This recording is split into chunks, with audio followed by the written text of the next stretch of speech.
अगर आज आम आदमी पार्टी ने 6% से ज्यादा वोट ले लिया गुजरात में, तो आम आदमी पार्टी आज संवैधानिक रूप से भी एक राष्ट्रीय पार्टी बन जाएगी।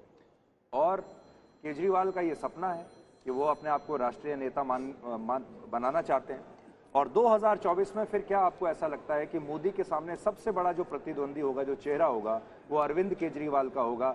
ये एक जो दर्शक गुजरात के बाहर भी बैठे हैं उनके लिए समझने की बात है कि 2024 की तस्वीर बदल जाएगी। मुझे नहीं लगता सुधीर कि 2024 की तस्वीर बदल जाएगी, लेकिन जिन बातों का आपने जिक्र किया, अरविंद केजरीवाल को स्वयं तो जरूर लगता है कि प्रधानमंत्री मोदी के अगर विरोध में विपक्ष में कोई अगर विश्वसनीय चेहरा है तो वो उनका चेहरा है।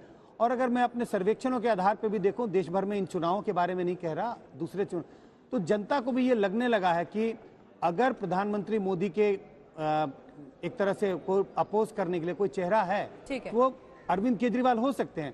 लेकिन मेरा मानना है 2024 में ऐसी होती हुई चीजें मुझे दिखाई नहीं पड़ती। शायद 2029 में ये चीजें हो जाएं।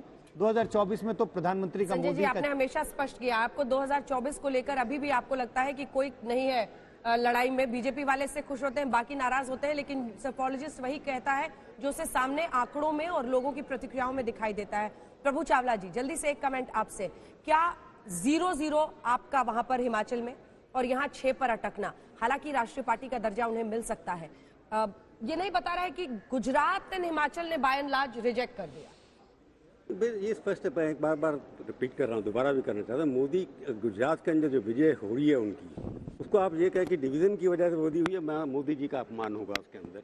तो ये स्पष्ट है कि 55% वोट ले जाना, और आप और भी वोट ले जाते, 6 सीटें आ रही है वहाँ पर, तो ये मोदी में गुजरात जो हुआ है उसके पीछे कोई डिवीजन कांग्रेस और आप में हुआ कुछ दिखाई देता नहीं है कि 55% वोट आज तक किसी को नहीं मिले किसी स्टेट के अंदर, सारे 1952 से लेकर के आज तक। दूसरा ये है कि भारतीय जनता पार्टी ने ही भारतीय जनता पार्टी को गुजरात के अंदर हराया है।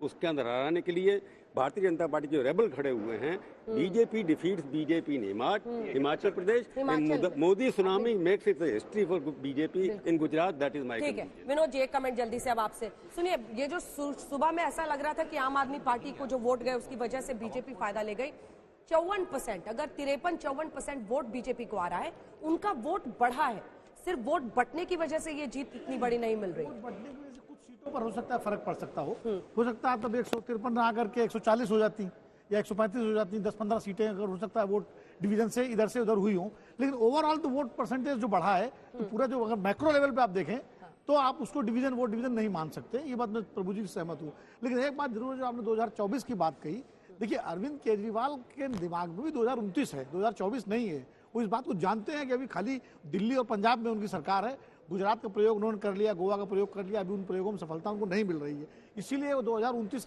के बारे में सोच रहे हैं। प्रोजेक्ट जरूर करते हैं अपने आप को 2024 के लिए। और लेकिन मेरा एक प्रश्न ये है कि 2024 में अगर मोदी जी की कॉपी बनके कोई मोदी जी का मुकाबला करना चाहेगा तो लोग कॉपी को क्यों स्वीकार करेंगे भाई?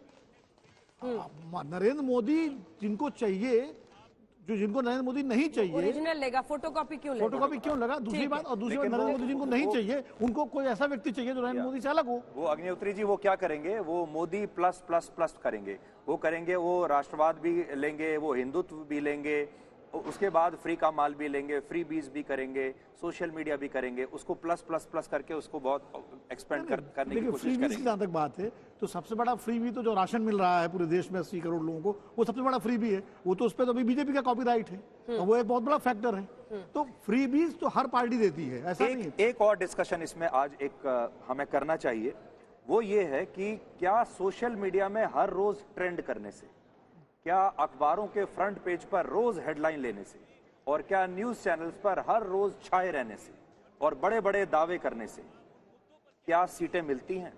सुधांशु जी से एक कमेंट इस पर ले लेते हैं और मैं आ रही हूं सर आपके पास।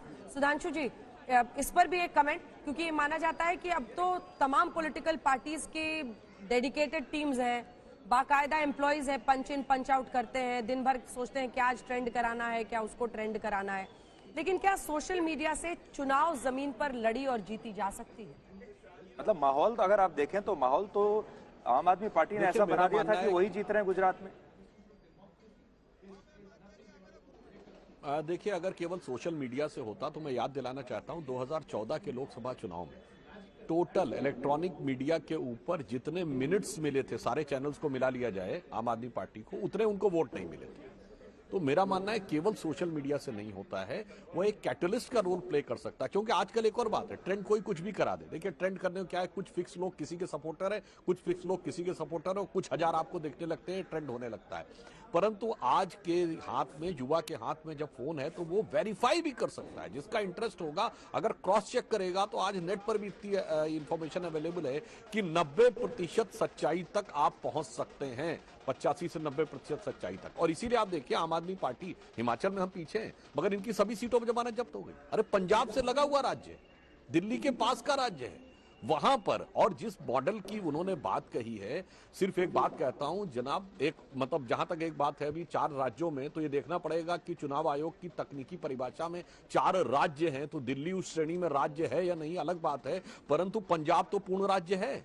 अभी जो आप प्रॉफिट मॉडल की बात करते हैं, जहां सारा का सारा expense, most of the expense केंद्र सरकार वहन करती है, अब देखते हैं पंजाब को आप फ्रीबीज देकर कितने में लाएंगे। गुजरात में क्या हुआ, 2,45,000 करोड़ का गुजरात का बजट है, और इन्होंने जो फ्रीबीज अनाउंस की थी वो 3,75,000 करोड़ की थी। अब गुजराती आदमी इतना हिसाब किताब तो समझता है कि जो आप कह रहे हैं वो केवल कहने के लिए कह रहे हैं या उसमें कुछ दम भी दिख रहा है। तो इसलिए हम कह रहे हैं कि थोड़ा एंटरटेनमेंट भी जरूरी है, थोड़ा अब दर्शकों को एंटरटेन कर लेते हैं। अनंत, ये बहस है, आप उनकी खिंचाई कीजिए, वो आपकी करें, लेकिन आज की सच्चाई यही है कि कांग्रेस पार्टी हिमाचल प्रदेश में बहुमत हासिल कर रही है।